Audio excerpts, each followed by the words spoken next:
విద్య అంటే ఏమిటి? అది నిజంగా కేవలం ఉద్యోగం సంపాదించడం కోసమేనా? ఆన్సర్.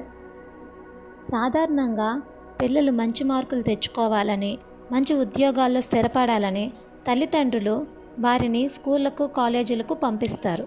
కొంతమంది తల్లిదండ్రులు తమ పిల్లల భవిష్యత్తు కోసమే కాకుండా సమాజంలో గౌరవం కోసం కూడా ఇలా చేస్తూ ఉంటారు.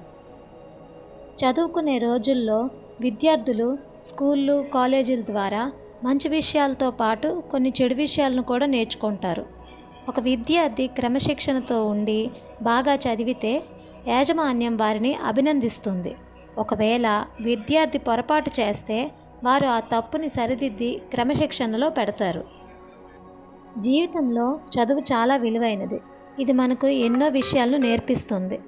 విద్యా విధానం ముఖ్యంగా 3 రకాలుగా ఉంటుంది: formal education, informal education, non formal education. Formal education బడి, కాలేజ్ వంటి సంస్థల ద్వారా క్రమ పద్ధతిలో నేర్చుకునే జ్ఞానం. ఇన్ఫార్మల్ ఎడ్యుకేషన్ ఇంట్లో పెద్దల ద్వారా, మన చుట్టూ ఉన్న పరిసరాల ద్వారా నేర్చుకునే విలువలు మరియు నైపుణ్యాలు. నాన్ ఫార్మల్ ఎడ్యుకేషన్ జీవిత అనుభవాల ద్వారా, కొన్ని ప్రత్యేక పరిస్థితుల ద్వారా ప్రాక్టికల్గా నేర్చుకునే విషయాలు. కన్క్లూజన్.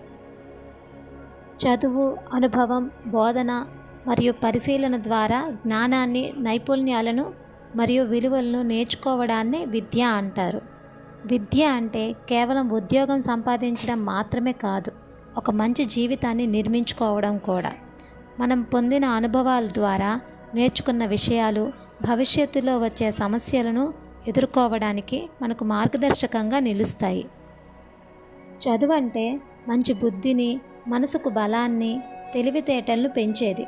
దీనివల్ల మనిషి ఎవరిపైనా ఆధారపడకుండా తన సొంత కాళ్ళ మీద తాను నిలబడగలడు. Thanks for watching.